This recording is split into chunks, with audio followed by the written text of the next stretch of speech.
Okay. Thank you, everybody, for coming. This is an incredibly exciting moment. We have Dean Urs Gasser, Professor of Public Policy, Governance, and Innovation Technology, and Dean of the Toon School of Social Science and Technology, both at Toon. Also, as most of us probably know, our former long-serving executive director, and we are so honored today that he has decided that for his book launch, he's joined us.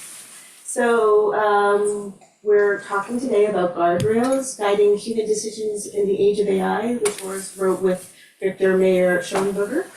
And I'm thrilled to welcome you, Urs, back to BKC. And we are really excited to talk about this book, which is an amazing synthesis of multiple fields that describes human ability and needs with such great care and appreciation, which is really such a nice thing in these times that we're in. While at the same time building for very distinct recommendations for the governance that we need to have today. So I'm very happy to hear you speak about Guardrails. We'll have Urs Gasser, cybersecurity expert, lecturer at the Kennedy School, fellow and affiliate at BKC, also in conversation. So, Urs, I hope you can share a little bit about your book. Thank you so much, Liz, for this very warm welcome, and hello, everyone. I'm super delighted to be back at BKC. I miss working with all of you, and so it's a special treat to launch this book tour here back home, as I would add. So I'm looking forward to offer you a brief introduction to the book co-authored with Viktor Mayer Schönberger, and I hope you accept it as an open invitation to get on a journey, to discover, to explore the fascinating world of guardrails. And we mean by guardrails the different ways in which societies and technologies influence and shape decisions in the human context. Now, the book is part of a larger effort to develop normative principles for what we call good decision governance. So this is not a book about AI governance, but about decision governance. We'll talk more about that in a second. Now, before we talk about the future, let's look back. And as I was preparing lessons for today, it just occurred to me that it's roughly 25 years ago, Jocha and Terry were in the room, of course, remember, since I first arrived in Cambridge and learned from you. And back then, the cutting edge technology was internet and the World Wide Web. It was not ChatGPT, right? It was something different. And the thing that many people were talking about and that we tried to figure out, after all, it's the Berkman Center back then for Internet and Society, was how to govern this network technology. That was the new thing, and the global technology. And one of the intense debates back then was, for instance, how to govern names and numbers. So this was a moment where many were wondering, should the regulation of the Internet infrastructure be turned over to the UN and ITU, or do we need some sort of new governance institutions being designed? And the answer was yes, we need new governance institutions to be designed. And Berkman, back then, the community, Jonathan Zittrain and many others, played a key role actually in developing new institutions like ICANN. Now, fast forward over the years, that topic, well, it came back a few times, but there were definitely other things that we had to pay attention to, particularly with the rise of big data and the world, of capital, surveillance capitalism and the like. And so there was an intense phase after, talking about internet governance, where data governance became the topic of the day, and I think still is. We're still focusing very much of our attention to data governance. Many of you are experts yourself here in the room, so I don't need to go into it. And privacy, of course, and data protection are recurring themes. We have colleagues who are experts in that field in the room as well. intellectual property is making a comeback, rules of ownership, which again, back in the days played a key role, but now with Gen AI, that seems to come back too. Now in the book, we propose that we may actually have to draw our attention to a next issue, and we argue a more fundamental issue, which we call decision governance, that somehow transcends the different types of technologies and that puts human in the center of our governance conversation. Now, you may wonder why decisions, why do we not talk about AI? We'll return back to that question in a second. But why decisions? Well, the ability to make decisions is, of course, very core to what makes us human. And if you think about it, we shape through decisions the trajectories of our lives. We make decisions that shape how we interact with each other, how we live in our communities, how we live in society at large. So decisions matter. And if you just look at estimates, how many decisions we make per day, some estimates are 10,000 decisions per person a day. So it's a lot of decision making. Of course, not all of them are decisions that are deliberate. Some of them are routines. Think about brushing your teeth. Just do it. But other decisions take time and deliberation. Of course, big life choices, questions, where to travel to, what jobs to take on, and so forth, are big decisions that we need to plan for, and where we need information in particular to make sound decisions. Now, there's an interesting paradox emerging. We are at a moment in time where we have more information available to inform our decisions than any time before in history. At the same time, we also know that we're relatively bad at making decisions, that human decision-making, to put it another way, is flawed. We know it from cognitive psychology, we know it from behavioral economics. We have constraints as we make decisions. We have biases, sometimes leading to suboptimal decisions, right? So there's an interesting paradox happening right there. And what has happened, and here digital technology comes back into play, however, is that we started to invoke and look towards technology to improve our decision-making. And again, just looking back a few years or decades, think about tools like search engines that we use or used to use daily to look things up, to make better decisions, to compare whatever, different offerings and the like, to do research. But not only search engines, think about recommendation systems have become a key aid to help us, support us, and empower us to make informed decisions. Filters are another example that help us to sort out things that are relevant or not relevant. So over the past decades, we have accumulated a number of really powerful tools to help us as individuals to make better decisions. Now, granted, these tools, and this has been discussed in this room and in this community as well as elsewhere, of course, also come with challenges, whether it's filter bubbles or echo chambers, although the evidence is tricky on that, looking at Yochai. Biases, definitely in data sets and the recommendation we get, over and under blocking. These are some of the concerns related to decision making when it comes to what almost sounds like old-fashioned technology now, right, that we just sketched.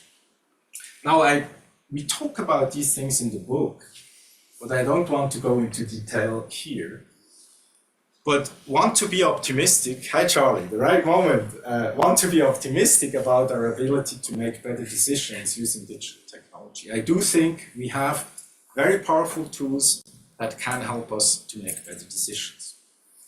That being said, things get murky when we look at our collective effects of our individual decision making. It's no secret that we have a long list of societal challenges. if you look at global warming and climate change, definitely human-made, definitely involved many decisions by individuals that just don't add up in a way that's good for humanity and the planet. So that's a problem. So we have, despite our increased capacity to make good decisions, a lot of bad decisions that are happening. And we see the effects of bad decisions, whether it's global warming, whether it's the pandemic, whether it's social injustice. The list is long and familiar. And yet again, what's happening is remarkable. It seems that human intelligence may not be enough to solve some of the world's biggest challenges ahead, that we need to refer again to technology, this time artificial intelligence, to improve our decision making. So we do that right now. Think about self-driving cars, autonomous vehicles. By the way, when we started here at Berkeley to talk about these things, it was promised that these cars are just around the corner, and in just a year's time, you would only see autonomous vehicles in Cambridge. I'm still kind of waiting. This is more than 10 years ago. But nonetheless, the promise of the technology here is that AI-based applications lead to better decision-making, to safer streets, because you don't have human error in the car making bad choices about speed or weather conditions or whatever it is. Now you could take the same story and apply it to health, or you could look at it at transportation systems, and of course not all of these issues are new, but you get the point. We again look towards technology to see things, to reveal patterns that we cannot see through human eye, and therefore make better informed decisions. Now with AI, there is of course also a problem involved that is different, arguably, than previous cycles of tech innovation. And that is, as we now embrace AI-based technologies that shape our decisions, we gradually shift the human autonomy away from the human towards the machine. So it seems we're at the moment, and that's the second reason why decision governance is so important and timely, where we have a tension. Either we want what fascinates us so much, these powerful tools to make better decisions, or we insist on human agency as what makes us truly human. And this is a tension I think we see now unfolding in AI. Now in the book, we argue that there is no easy way out of this dilemma, but rather that we have to manage the dilemma. And what we argue in the book is, regardless who makes the decisions, whether it's the machine or the human being, what we need is normative guidance, normative orientation. What we need, in other words, is decision governance. And the key tool towards decision governance, the instruments available, we call guardrails, as attempts to shape individual decisions through society or through collective interventions, if you will. Now there's good news, and in the book we explore that. The sorts of guardrails that we think are needed are not new. Actually, over the past 4,000 years, we have developed a whole range and a huge diversity of guardrails, how society shapes individual decision-making. Think about being at a law school about laws, but of course also social norms and nudges with Cass just downstairs, I believe. And there are technologies, some of which I mentioned, and again, being close to the office of Larry Lessig, code is law, software is shaping not only the information we put into our decisions, but also shape the decision process itself, if you think about some of the examples I offered in the beginning. So there's good news. In the book, we look into different guardrail systems, and I listed only a few here that are perhaps resonating with people in the room. So Terry Fisher, we looked a copyright law in the book as an example of a guardrail system. Looked at online dispute resolution system, content moderation, important work on AI bias or anti-bias work, and so forth. And our primary interest going through these use cases of guardrail systems is to understand and study the qualities of these systems. I just highlight one example to illustrate the point. Smart contracts. Smart contracts is a guardrail system that's relatively close to a vending machine. It's essentially enabling a certain type of transaction that is very well defined and specified, where there's very little uncertainty. You put in some money in the vending machine and you get a Diet Coke out of it. There's little uncertainty. And smart contracts do exactly that, reduce the uncertainty, have complete information, and put that actually into a blockchain. Remember when blockchain, everybody's talking about blockchain, seems like also ages ago.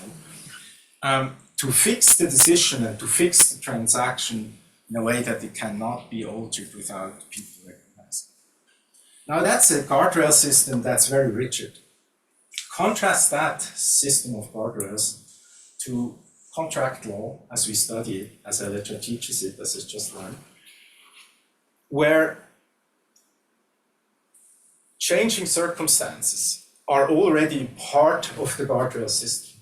You can breach a contract.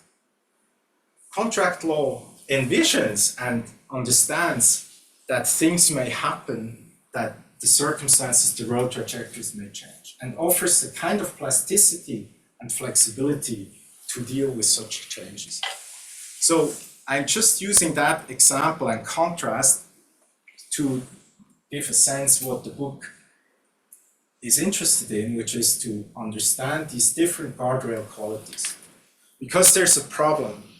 The problem is that we use the wealth of guardrails we have available to address decision problems, but without having normative overall orientation where we want to go. It's like this person on the bike, first having to make a decision where to go before deploying tools. So what we do in the book is we're developing, as I mentioned, and working towards a set of design principles that we should consider, arguably, when designing guardrail systems, whether it's technical systems or law or social norms, and the kind of decisions they shall enable in the future. Now, I only highlight one such principle that we propose, and that's learning. We argue that good guardrails encourage learning, both individually and collectively, to improve decision making. Now that may sound trivial, but let me tell you, it's hard in practice. Just consider, for instance, how our government works, or any other institution that you work in, and how hard it is to get out of the past dependencies of the rules and norms and procedures that have crystallized over time. It's very hard for us as societies to adjust and adapt to change. I think law, and you can talk more about that, is an interesting case. And one of the worries is that we are on a trajectory right now, especially when deploying technology, that we're moving more towards rigid guardrails as opposed to more flexible guardrails. So flexibility is not an end in itself, but something that lets us learn, not only as individuals, but also speaks to the human quality that we can learn from others as we navigate our uncertain future. In the book, and here again, just a list of examples, we look into different use cases, if you will, where we see some of these principles at work in practice. Cybersecurity, sir, we can talk about that. Water resource management. Global network initiative, again, examples that have some meaning to colleagues here in the room. Or Wikipedia. Now, the argument is not that these manifestations of guardrail systems are perfect. They all have limitations and flaws. Whether it's, overrepresentation of male in Wikipedia, or whether it's the disincentive to data sharing or data interoperability problems in search. So there are issues. But we offer these examples and analyze them as sources of inspiration for the kinds of guardrails we may think about as we navigate the challenges of our time, where we don't have a single blueprint, but really have to work with different approaches and embrace the diversity of approaches available to improve our decision making, whether it's through humans or through technology. Two takeaways to end with. The book argues, as I alluded to already, that we need to be careful and resist the impulse to rely heavily on narrow, rigid, and immutable guardrails. Whether it's law or technology or other types of guardrails, I worry that we are, especially because times are uncertain, try to lock things down and prescribe and narrow our decision spaces as opposed to broaden our decision spaces and design for diverse decision making. And lastly, it's clear that we are fascinated by the technology that enables us and helps us to make better decisions. But throughout the book, one of the insights gained from these various stories and examples, case studies, is that probably good guardrail making in times of uncertainty needs to focus more on social innovation as opposed to focus on the technical tools that, of course, capture so much attention right now with generative AI and the like. So I stop here. Thank you. I hope you accept this invitation to dive into the world of guardrails, and I turn it over back to you. Thanks.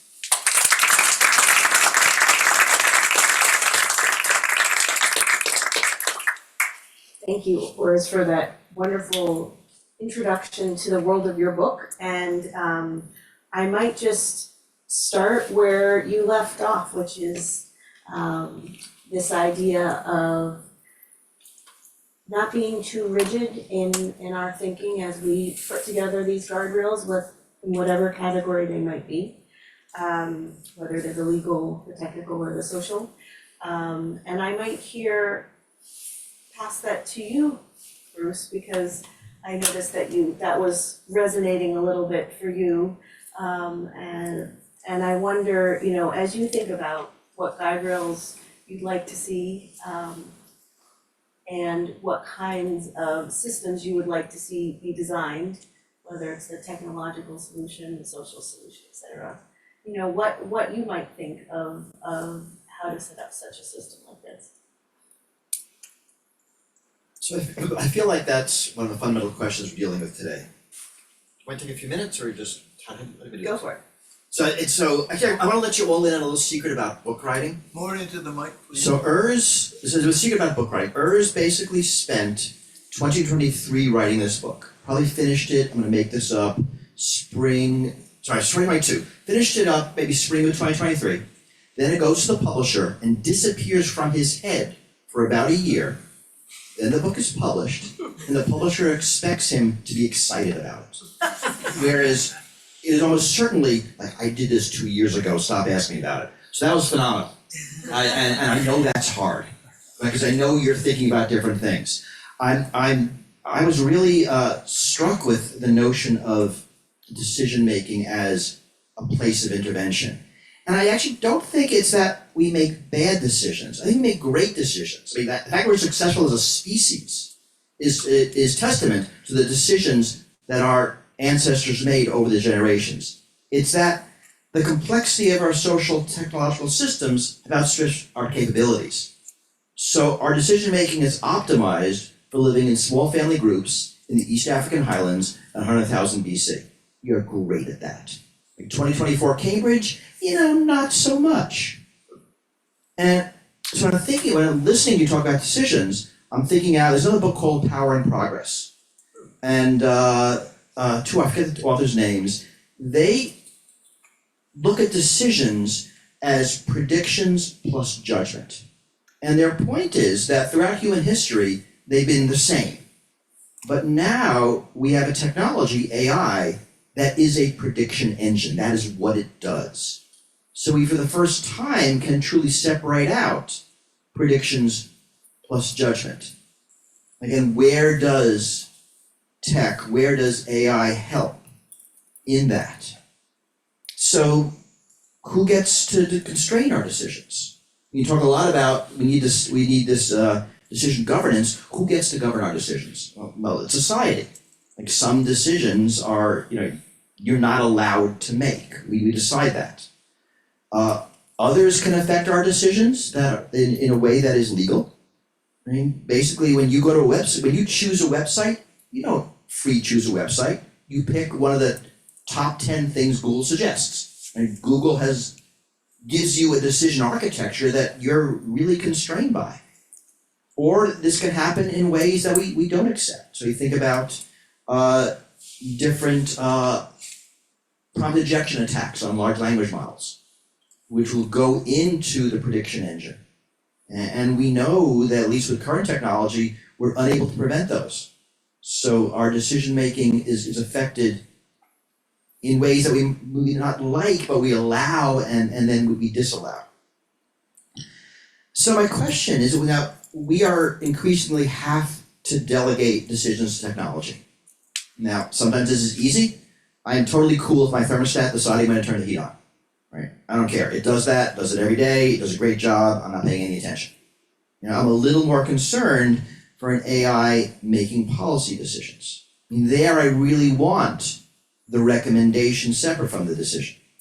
Sometimes we talk about driverless cars. The speed is too great. We can't have the AI make a recommendation and the human make a decision. Right? Because whether it's which route do I take, or do I swerve left or swerve right, the whole process is tied up in this system of very tight feedback. And so decision governance, I think as you define it, is some meta system that affects our decision systems. So again, this is tech, so what's going to change, especially with AI, is speed, scale, scope, sophistication. Like what happens when the recommendations are simply too complex for human to understand? Like what happens when they happen at too great a speed for us to react to? So I really like your notion of I think that is agility, right? This need to be flexible. Because we're always trying to, I think of systems, they're simple, complicated, complex, and chaotic. We always try to control the level of system with a meta system one level lower. And so now we're in the world of trying to create complex systems to control chaotic systems. And I think without flexibility, you completely fail. So those are my reactions. Can I jump in for a second and then pass it to you, because I disagree with the premise that you have at the bottom of your argument. Liz, can you speak into the microphone? Oh yeah, thanks Charlie. Good. So I don't think we're good at decision making. I think we have cognitive biases that underlie how we approach problems. So we have these heuristics that we use, and they have systematic failures. And those systematic failures, as you describe in your book, Urs, are part of what leads to bias in systems. And the bias is not random, it can be random, but if it's based on our own human biases and they're in the systems, there's an acceleration or an exacerbation that can happen there. I think there are ways that our biases can help us, but that's another topic. But I wonder, if you don't mind me throwing this to Urs for a second, I wonder, Urs, how you think about these different elements, the leveling of the systems that Bruce is talking about, and sort of like how you address these sorts of, if there are some problems with how we approach our thinking and our decision making, how we address the bias within the system. All great points and great questions that I share. I really appreciate, Bruce, that you were emphasizing context when discussing whether you're comfortable to delegate, a decision to an engine, a machine, an algorithm or not. And so I think the point that we're trying to make in the book is we cannot find an answer when it's okay to rely on the machine and when we prefer human decision making, because it is absolutely contextual. But the points are, as you captured it, really meta points in some ways. We say, okay, if we cannot, without reference to context, make determination, what are the best ways to connect the social sphere with individual decision making, the second best we can do is to understand what are the tools and instruments we have in the toolbox and what are the characteristics of these different guardrail approaches and systems. Think back at the example I gave, smart contract versus contract law as a guardrail system. Very different characteristics. And point one being, even if we can't say across context what works, by gaining a deeper understanding of the different tools and the characteristics they bring, we at least are better prepared to look for different approaches in a variety of contexts. Now, the second point that flows from there, and the issue of contextuality, is really about, okay, when we arrange, because context changes, different types of guardrail systems, is there some sort of a North Star that we can keep in mind while deploying these tools? Again, a meta point, as you pointed out. And that's where we propose a number of design principles, including the one I used or highlighted here, learning. We propose a bunch of other ones too.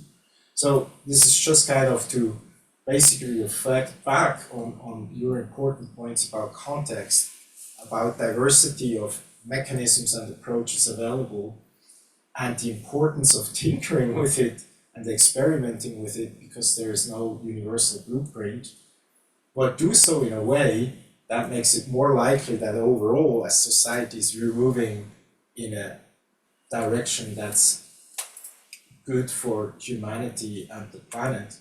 And that's probably best defined by saying what's bad for the planet, if you keep the picture in mind.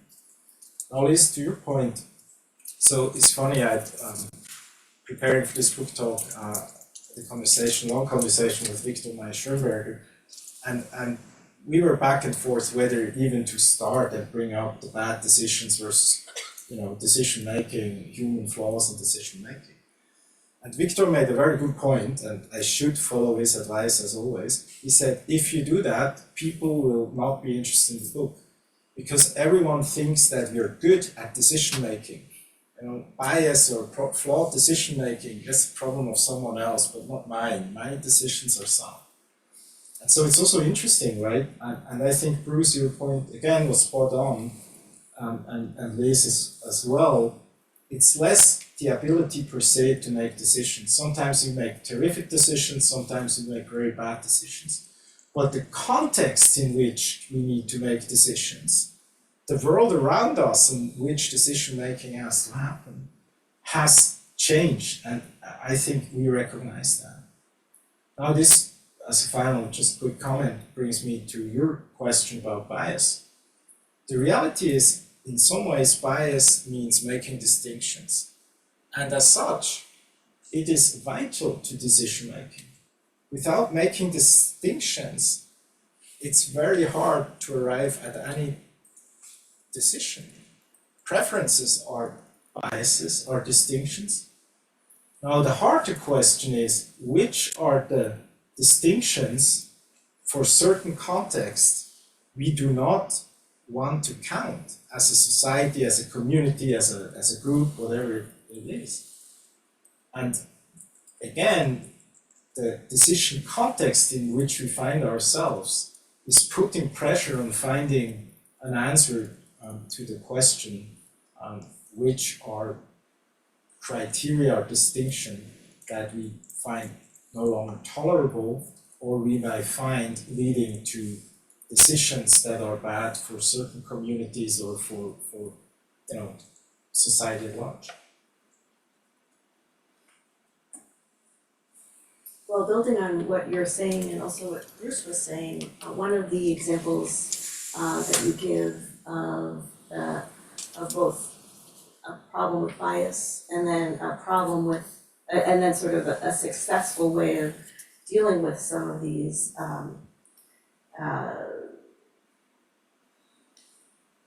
technological problems through the effective learning example that you gave of one of your design principles was when you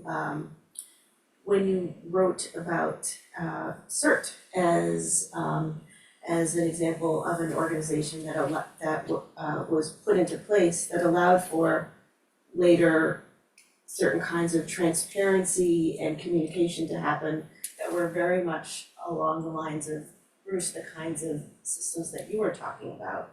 So I wonder if you might walk us through a little bit how this example that you have in your book about CERT describes a positive example of learning, and also the implications it had later for how cybersecurity information, cyber attack information could be presented effectively and in a surprising way. Thank you, Liz. I would, of course, be silly to talk about computer emergency response teams and cybersecurity with the world foremost cybersecurity expert sitting literally next to me. And so I'm curious actually to throw the question to you, Bruce.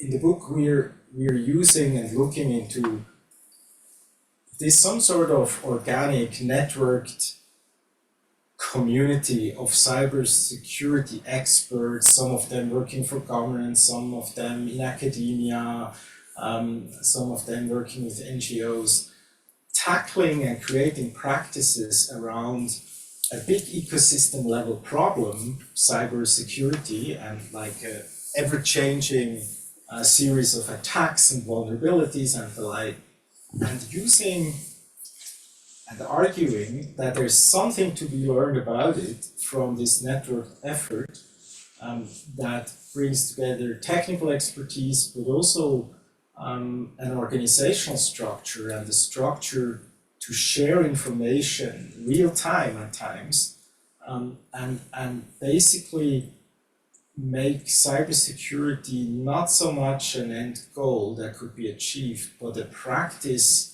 and a consideration that people bring into their operations, into their organizational context, and into their communities. Does that resonate, or is that a too optimistic I character? think that might be the nicest thing anyone has ever said about CERT in the history of ever. Now, I wish it worked that way.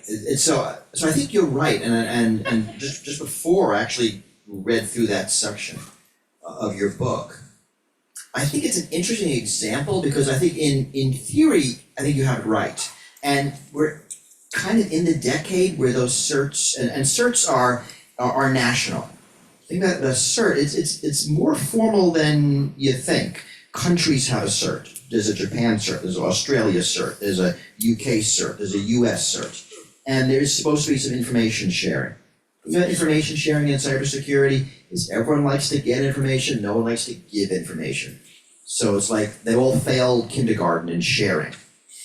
And that's always been the problem with organizations like that. We've always been, we want to receive and not give.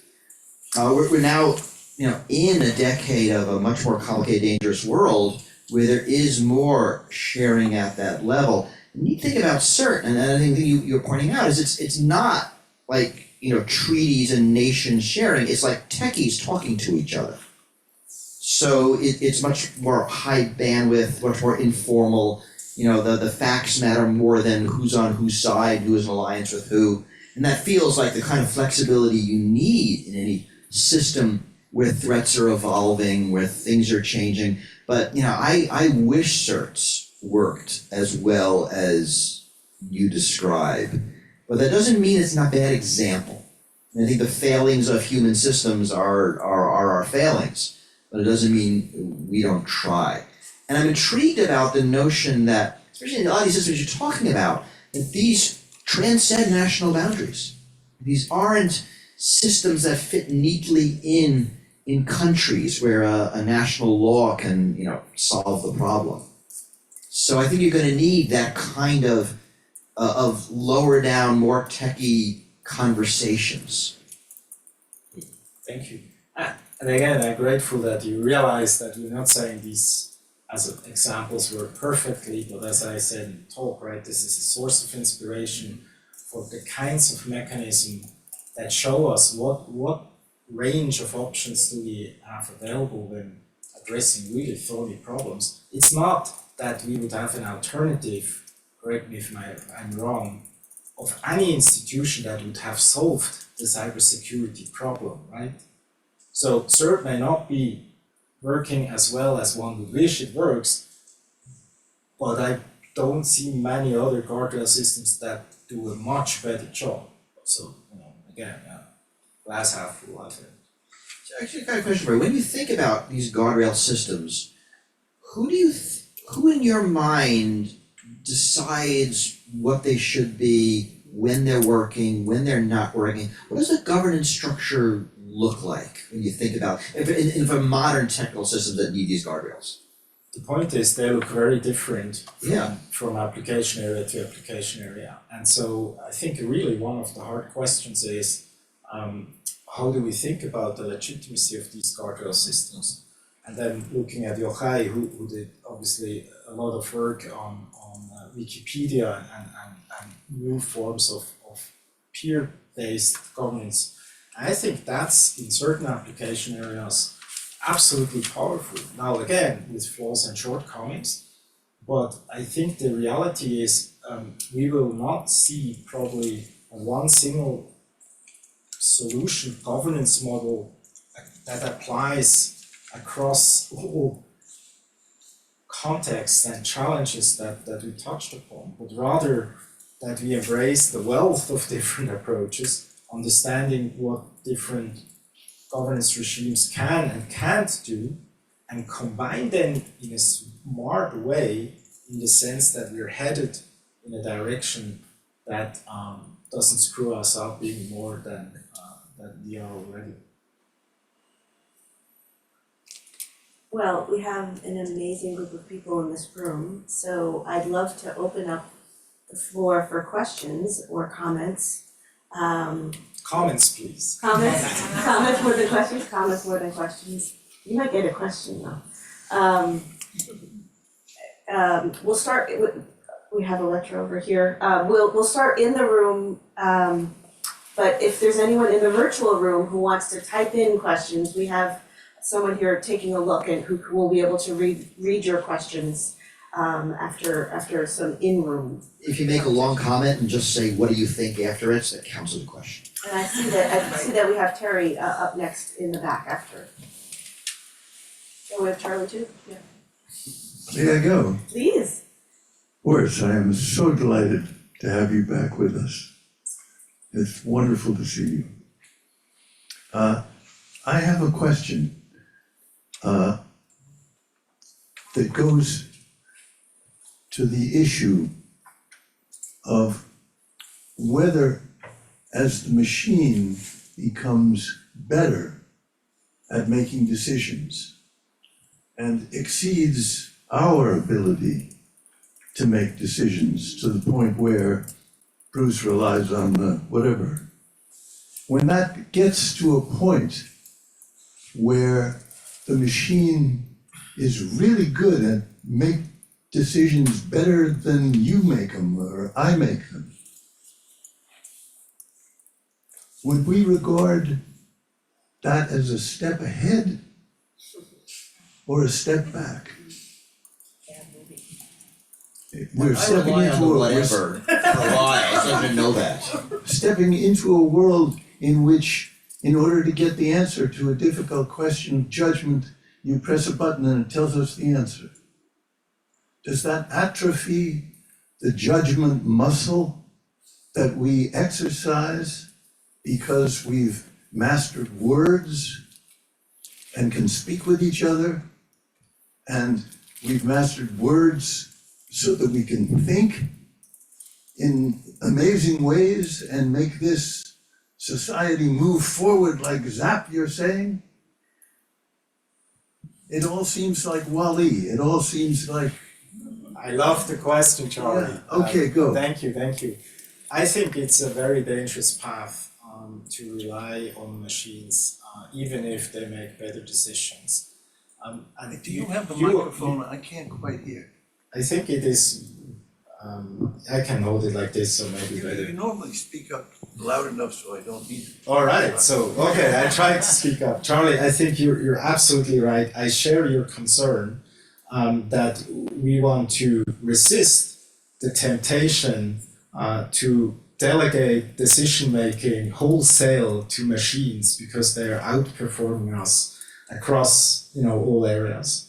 I think 2 points why I'm concerned. The one I take is a shared concern, that we may run the risk of not practicing as humans what it means to make decisions, and also to fail with decisions and learn from our failures. So there's an interesting example, of course, always boils down to autopilots and airline industry when it comes to learning from mistakes, that introducing autopilots in cockpits has a problem with the practice of pilots knowing and remembering how to fly and navigate difficult decision circumstances. So there's a real risk, or if we rely too much on machines, that we may get out of practice, as you pointed out, in making decisions, including making mistakes, and practice what that means for future decisions. And the second point is more about the kinds of tools that we use and the techniques that make the tools better decision makers than humans, right? There is another problem. The current tools available, and you mentioned, some sort of chat GPT by reference, is these tools are, despite being called generative AI, are essentially based on patterns of the past, of information of the past, and getting really good at recombinating and guessing what's the next word, or creating what seems surprising as a painting, but of course relies very much on the data that's already existing. And so relying on the machines, the kind of techniques that are dominant right now at least, also means that we may limit human creativity that takes leaps. That, in other words, we rely more and more on machines for decision making and may lose the ability to dream about alternative worlds that may lead to decisions that don't make sense at the moment of decision making, or may be motivated by something that doesn't have a precursor in the past. So these are two reasons why I actually agree with your statement and with your warning. Hey, Urs, it's great to have you here. So I'm gonna ask. So I think what I heard from your presentation, and obviously I'm very curious to read the book, is that you're making a sort of case for more experimentalist regulation of AI and new technologies that is more malleable. So when I see guardrails, I'm basically reading like malleable guardrails. And I guess my question is, to what extent does that argument apply equally across different jurisdictions or systems, right? So you are worried about the excessive rigidity of some of these guardrails that might be put in place. And I'm thinking in particular about the European context where kind of the way that Europeans think about these things is very much kind of a sectoral approach and, throwing a lot of bureaucracy at the problem, setting up a bunch of agencies, hiring bureaucrats, and I don't once know that what is- you're talking about. Right. And so once that is in place, Civil servants. right, so once that is in place, it's quite hard to go back and try to experiment and reinvent, right? And so I wonder if, like, I don't know, probably this is not the book because your book seems to be talking about guardrails across different systems and contexts, but I'm wondering what needs to be there in the first place, what kinds of more rigid forms of structures of society do we need to have a more malleable approach to the technological regulation? Thank you, Elettra. Hard set of questions. Maybe it's just starting or clarifying the use of the term guardrail. As Bruce pointed out kindly, writing these books takes time. And we were basically identifying the term guardrails when it wasn't a popular term. It has become a popular term, particularly in these AI conversations. And we chose it actually to avoid the term governance because we didn't want to use governance all the time. And that felt like a concept that has already its special meaning. And so when we started, and I think also what carries throughout the book, it was not a statement that guardrails always are flexible and malleable and so forth. No, actually, guardrails cover the full range of interventions. Some of them may have this flexibility, may have this plasticity, may have elements of reversibility and the like, and other guardrails not. And I think it's this breadth and this variety of guardrails that makes it a helpful concept. And again, going to the point I made before, the trick then is to understand these different structures and how they work and how they can be operationalized and how we put them into concert, acknowledging that there is no single set of guardrails that solves cybersecurity, by way of example. Now, that being said, I would also agree that we see across cultures definitely different preferences towards guardrail systems. I feel that's overgeneralizing in some ways, but it definitely feels that way after living 20 years in the States and moving to Germany, where what you described is very much, I think, part of the DNA that there are more rigid guardrails in place, that regulation plays a particular role in structuring society, in shaping individual decision making, and at times in a way that emphasizes rigidity as opposed to plasticity or reversibility. But I don't think that has to do with the guardrail itself here, example on the regulation, but the way it's actually deployed and used and enshrined and embedded in social structures and cultural preferences.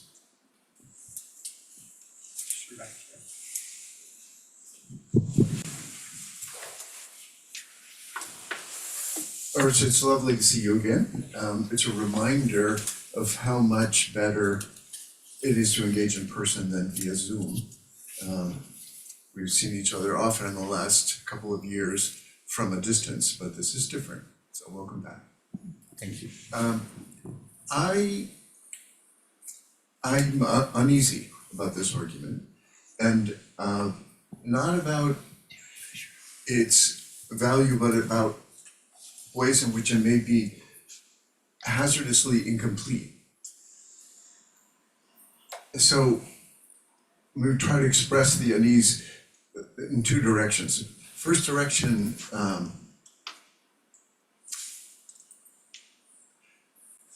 draws on a recent political experience. You could think of the US Constitution as an elaborate set of guardrails. It's a set of mechanisms designed to control the ways in which decisions are made in order to minimize the risk of foolishness or catastrophe.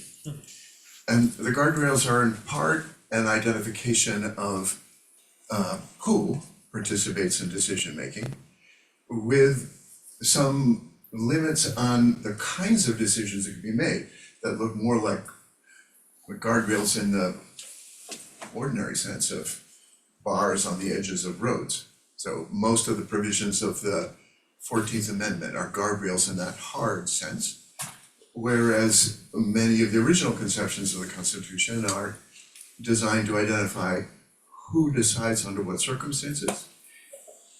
And if you read the justifications for the design, say the Federalist Papers, you see explicit the ambition of shaping the process of decision making and thereby generating over a very long period of time good decisions.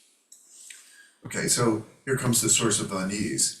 The designers of the system were pretty confident that it would be, as they said, a machine that would go of itself. And one of its virtues is to prevent authoritarianism and demagogues, the rise of demagogues. Not working so well right now.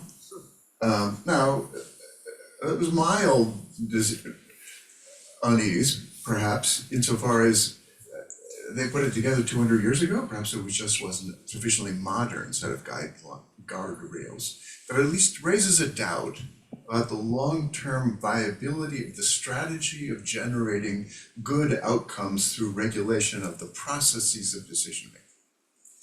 Okay, that's one of the angles. Here's the second of the two angles. When I think about some of the hardest decisions that are coming up now, in which artificial intelligence is beginning to play a greater role, I'm skeptical of the power of process-oriented mechanisms to improve outcomes. So here are a couple.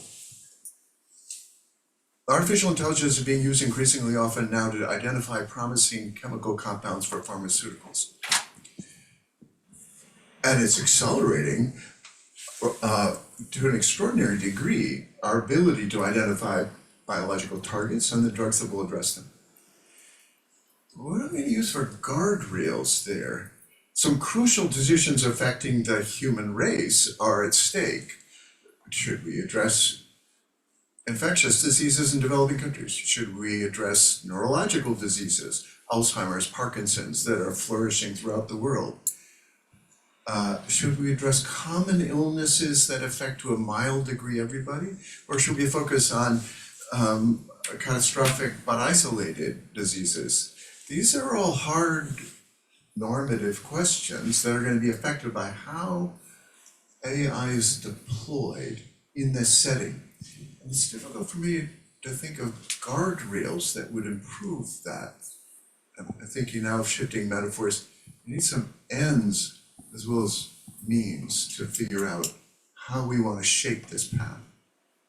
All right, here's the other example. How many people should there be in the world? There are currently about 8 billion. Demographers predict we're going to top out at about 10 billion, and then it's going to gradually begin to go down. But that arc is affected by myriad factors, and a slight adjustment in the factors could make the number keep going up, which would be, in the aggregate, catastrophic for the world. So this is a natural invitation for artificial intelligence to advise us on the speed with which the demographic transition takes hold, and therefore our ability to survive as a species and a planet. What are the guardrails that could be employed there to allow us to engage the benefits of artificial intelligence without surrendering our capacity to literally survive as a species?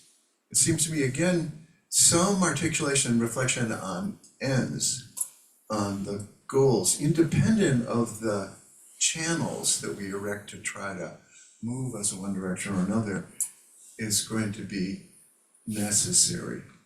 So that's the nature of my unease.